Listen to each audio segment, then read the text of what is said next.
ৰূপৱতী নাৰ্জিনাক নিছিল ওমানলৈ কৰ্মসংস্থাপনৰ দিছিল প্ৰলোভন তাৰ পিছত কৰিছিল গ্ৰেপ্তাৰ ইমৰান হুছেইন 7 মাহৰ অন্তত আৰক্ষীৰ জালত ইমৰান হুছেইন আৰু ইমৰান সেলিম 7 মাহ পূৰ্বে অসমৰ জিয়াৰীৰ সৈতে সংঘটিত হৈছিল শোকাবহ ঘটনা দবকাৰ মিকিৰাতি নাহৰগাঁৱৰ যুৱতী নাৰ্জিনাক মোটা অংকৰ ধনৰ প্ৰলোভন দি ওমানলৈ পঠিয়াই 2 অভিযুক্তই 2.5 বছৰ কাল অকথ্য নিৰ্যাতন চলায়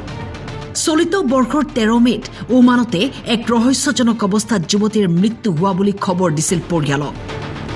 ঘৰৰ পৰা সুশৰীৰে ওলাই যোৱা নাৰ্জিনা বেগমৰ মৃতদেহ ঘৰ আহি পাইছিল মৃত্যুৰ 13 দিনৰ পাছত ঘটনাক লৈ পৰিয়ালে আৰক্ষী থানাত গোচৰ তৰিছিল ইমৰানে মিলি পেলাই এই ছোৱালী নিনি বেচে তাত বেছি থৈ পেলাই গুচি আহে বৰ্তমানে এতিয়াও বহুত ছোৱালী তাৰ মানে এই জব্দত আছে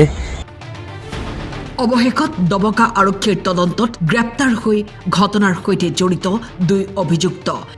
ইমৰান হুছেইন আৰু ইমৰান সেলিম জেৰাৰ পিছতেই কাৰাগাৰলৈ প্ৰেৰণ কৰা হয় 2 অভিযুক্ত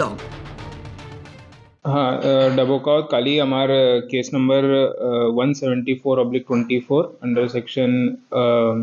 370 468 420 आईपीसी ये तो हमार इमोरल ट्रैफिकिंग ह्यूमन ट्रैफिकिंगৰ केस আছিলে আমি আগতে কমপ্লেইন পাইছিলোঁ কি এটা ছোৱালীজনী আছে তেখেতক ওমান লৈ গৈছিলে আৰু তাত তেখেতক মৃত্যু হ'ল